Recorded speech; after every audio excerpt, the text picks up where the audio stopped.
Hello everyone, welcome to अटैप। My name is Niharika Walia Bhatnagar और आज मैं बात करने वाली हूँ how to prepare for JAIIB June 2025। आपकी प्रिपरेशन स्ट्रैटेजी क्या रहनी चाहिए। देखिए, ये एक इंपॉर्टेंट एरिया है। लास्ट 2 वीक्स में ना हम हमेशा कंफ्यूज हो जाते हैं, अब क्या करना है, अब क्या करना है। हम सब जगह से जैसे भी करके चीज़ें इकट्ठी करनी शुरू कर देते हैं, जो कि एक गलत अप्रोच होती है। सही अप्रोच होती है कि समझिए साइंटिफिक वे क्या है जिसके थ्रू हम काम कर सकते हैं। अब देखिए, मल्टीपल चीज़ें इकट्ठा करना बहुत आसान है, लेकिन उनमें से चुनना क्या पढ़ना है वो एक चैलेंजिंग टास्क है जो पहले हो जाना चाहिए, है ना। तो चलिए आज हम समझते हैं एंड की उस डिटेल्ड वाले टाइम के अंदर जिसमें हमारे पास सीमित समय है और उस समय क्या करें, किस तरह से हमें अपनी प्रिपरेशन करनी चाहिए। सो वीडियो के एंड तक बने रहिएगा। साथ ही साथ जल्दी से हमारी पीवाईक्यू बुकलेट डाउनलोड कर लीजिए ताकि आपको रिकलेक्टेड क्वेश्चंस पढ़ने में आसानी हो और आपकी प्रिपरेशन और अच्छे से हो सके। चलिए, आज सबसे पहले समझते हैं जो पेन पॉइंट है मेन आज का, कि why this particular strategy really matters. क्यों मैटर करती है स्ट्रैटेजी। सबसे पहले स्ट्रैटेजी इसलिए मैटर करती है क्योंकि आपके पास एक तो टाइम बड़ा कम है। आपके पास 2 वीक्स रह गए हैं। उससे पहले अगर आप ये नहीं कर पा रहे कि आपको क्या पढ़ना है क्या नहीं पढ़ना है तो ज़्यादा प्रॉब्लम हो जाएगी ना। अब आपको क्या चाहिए, एक तो पेन पॉइंट यह है कि एक तो लिमिटेड टाइम है, दूसरा प्रॉब्लम है कि आपको इस समय चाहिए focused approach. You can not have an approach कि मेरे 4 फ्रेंड्स ने यहाँ से पढ़ा था, मैं ये पढ़ लेता हूँ और मेरा काम हो जाएगा। नहीं, आपको सोचना पड़ेगा कौन सी चीज है जो आपको सूट करती है। आपको क्या करना है, you have to score enough ताकि आपका सीआईबी एग्जामिनेशन मैक्सिमम आराम से पास हो जाए। ये नहीं चाहिए कि बस पासिंग स्कोर पर जाए, क्योंकि ना बहुत बार बैंकर्स कहते हैं कि बस 50 आ जाए बहुत है। वो 50 का स्कोर चाहिए तो आपको कम से कम 80-90 की पढ़ाई तो की होनी चाहिए ना, क्योंकि तभी वो बनता है। अगर आप 100 पढ़ते हो तो आप 80 पे आते हो, अगर आप पढ़ ही 80 रहे हो तो आप लोग 50-60 पे पहुंच जाओगे, और पढ़ ही 50 रहे हो तो फिर ऑब्वियसली वो और कम हो जाता है। So it is really important कि अब हम आखिरी 2 हफ्ते में पूरी तरह से इस चीज को समझ ले कि समय कम रह गया है, और अब अपनी अप्रोच चेंज करके फोकस्ड अप्रोच पर ले आए अपनी पढ़ाई को। अब आपको क्या करना है, सबसे पहली चीज जो मैंने भी आपको बताई वो है पीवाईक्यूज को डेफिनेटली देखिए। पीवाईक्यूज क्यों इंपॉर्टेंट है, क्योंकि पीवाईक्यू के बिना तो काम नहीं चल सकता। क्योंकि जिसको पीवाईक्यू नहीं पता, प्रीवियस ईयर क्वेश्चंस का आइडिया नहीं है कैसे थे कैसे नहीं थे, वो आगे कैसे पढ़ेंगे। क्योंकि आपको पता होना चाहिए ना केस स्टडी कैसी आई हुई थी, कौन कौन से ऐसे टॉपिक्स है जो बहुत ज्यादा इंपॉर्टेंट है, कौन से ऐसे टॉपिक्स है जो कम इंपॉर्टेंट है, कौन से टॉपिक्स है बार बार पेपर आया हुआ है, और कौन से ऐसे टॉपिक्स है जिसमें से थ्योरी बनती है और किस में से न्यूमेरिकल बनता है। वो तभी समझ में आएगा जब आप देखेंगे प्रीवियस ईयर क्वेश्चंस। इसकी बुकलेट आपको डिस्क्रिप्शन में गिवन है, आप वहां से लिंक से ले सकते हैं और उसको डाउनलोड भी कर सकते हैं। ठीक है, तो गो हेड एंड फ्रीली डाउनलोडेबल है वो।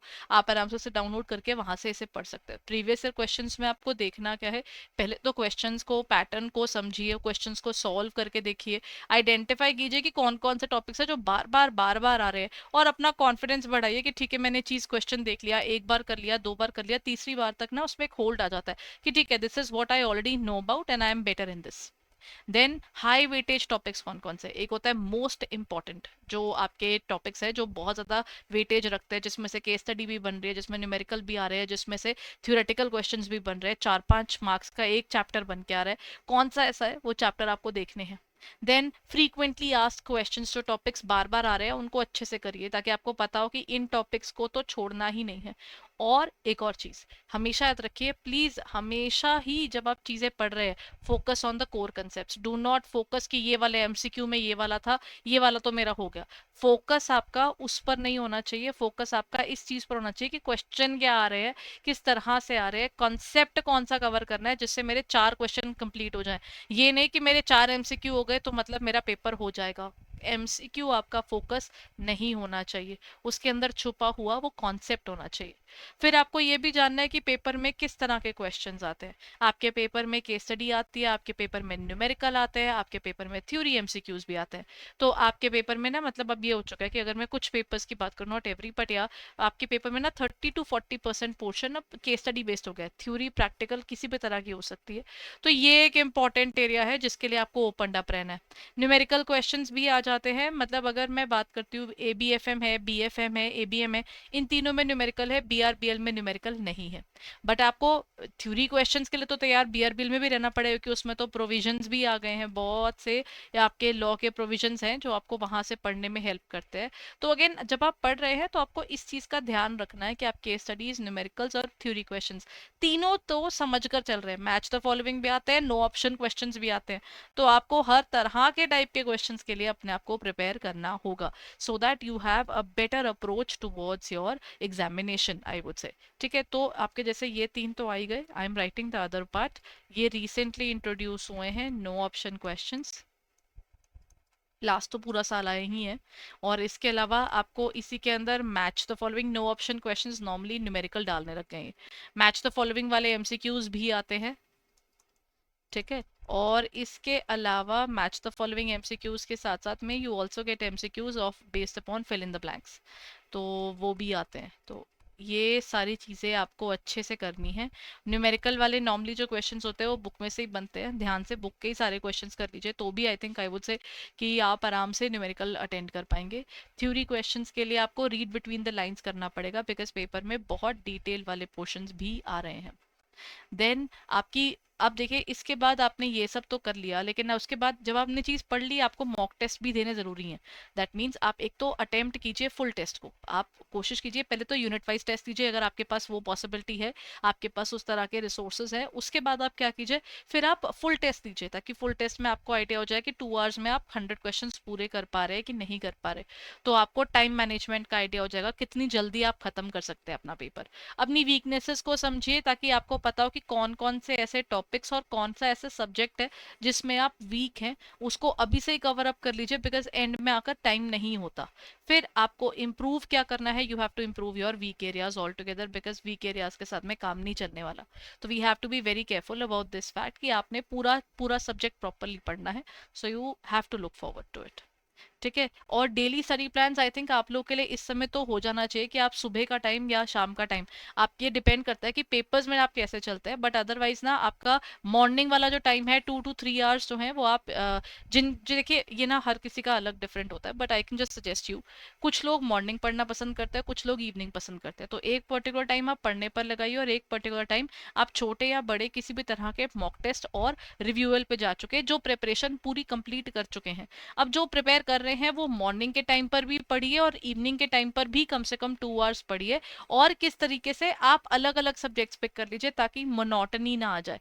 उससे ना थोड़ा आपका पेस बना रहता है, बिकॉज ऑफिस भी है, सब कुछ है, उसके साथ में ना वो एक यू आपकी जो बोल सकते हो ना यूनिफॉर्मिटी के साथ जो पढ़ाई हो सकती है वो नहीं हो पाती है। तो उसके लिए दिस इज रिक्वायर्ड।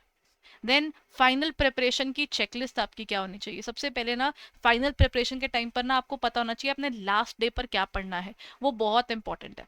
उसके बाद ना आपको क्या जरूरत है कि आपके जो वीक एरियाज है उनको अलग से मार्क करके रखिए, कहाँ से उसकी वीडियोस देखनी है, कहाँ से उसके नोट्स पढ़ने हैं, वो अलग पड़े होने चाहिए दूसरों से, ताकि आपको पता हो ये मैंने एंड में कैसे पढ़ना है। आपको स्कोरिंग थ्योरी टॉपिक्स की तरफ अपना ध्यान रखना है, ताकि दोनों ही, जिनको न्यूमेरिकल भी पसंद है, जिनको थ्योरी पसंद है, जैसे मर्जी हो, आप थ्योरी में अच्छा स्कोर कर पाएंगे अगर आपको स्कोरिंग वाले टॉपिक्स की तरफ आपका फोकस है प्रॉपर। देन मेमोराइज कीजिए फॉर्मूलाज, बेस्ट वेज फॉर्मूलाज के लिए ना हमेशा एक ना लिस्ट बनाकर रखिए, एबीएम में है, एबीएफएम में है, बीएफएम में है, इट इज़ बेटर कि आपके पास एक पर्टिकुलर शीट के ऊपर सारे फॉर्मूलाज आप लिख कर रखें। और ये खुद के हाथ से बने होते हैं तो हमेशा प्रॉपर बनते हैं, और मुझे लगता है ज़्यादा अच्छे बनते हैं, बिकॉज आप अपने हिसाब से बना रहे होते हो ना, तो उसका फ़र्क डेफिनेटली बहुत मेजर पड़ता है। And then the last point would be rest properly, because आप पेपर से पहले अगर ब्लैंक हो जाते हो, थके हुए हो, ट्रैवल बहुत ज़्यादा करने वाला होता है, उस टाइम पर ना चीज़ खराब हो जाती है, तो आपको उसका ध्यान रखना है। और पेपर में कैलकुलेटर्स अलाउड है, तो कैलकुलेटर साथ में कैरी ज़रूर करने हैं, सो दैट आपको पेपर में कैलकुलेशन में कोई प्रॉब्लम ना रहे, है ना। तो ये छोटी छोटी चीज़ें हैं जिनका अगर आप ध्यान रखते हैं तो आपकी प्रिपरेशन ना कि सिर्फ बेहतर हो पाती है, इट गोज़ वे वेल, है ना। तो चलिए, with this particular note I would like to end the session, but before I end my session everyone, एक बार ना अगर आपको प्रिपरेशन में लगता है you would like to go for something, तो you can definitely check out our courses. मैं आपको एक बार हमारी वेबसाइट दिखा देती हूँ, ताकि आपको अगर प्रिपरेशन करनी है तो you can just check it out. हमारी वेबसाइट है edutap.in। edutap.in पर जाकर आप ना ऊपर कोर्सेज पे क्लिक करेंगे तो यहाँ पर आपको ड्रॉप डाउन में मिल जाएंगे हमारे कोर्सेज। सिंगल सब्जेक्ट भी अवेलेबल है, crash course of ABM, BRBL, BFM as well as ABFM। ठीक है, then the next part is you also have the combos. आप चाहे तो कॉम्बोज भी ले सकते हैं। कॉम्बोज में आपके पास CIB जून 2025 का ये रहा आपका मास्टर कोर्स भी आपके पास अवेलेबल है। और मतलब इनमें से आप चाहे तो मास्टर कोर्स ले ले या क्रैश कोर्स ले ले, वो डिपेंड करता है। बस फर्क यह है कि मास्टर कोर्स ज़्यादा डिटेल्ड है और क्रैश कोर्स में हमने लिमिटेड टाइम के अंदर आपको मैक्सिमम हेल्प करने की कोशिश की है। सो इसके अंदर भी आपको live classes, concept notes, solve PYQs, full length test सब मिल रहा है। एंड इसकी वैलिडिटी इज फॉर 2 मंथ्स। और यहाँ पर आपका इसका कोड आप यूज कर लीजिएगा, को CIB 75। अगर कोई मास्टर कोर्स लेना चाहता है तो उसके ऊपर अभी कोड है CIB 75 again. So please go ahead and check it out on our website or in our app for further details everyone, and keep on preparing well. Thank you so much and all the best.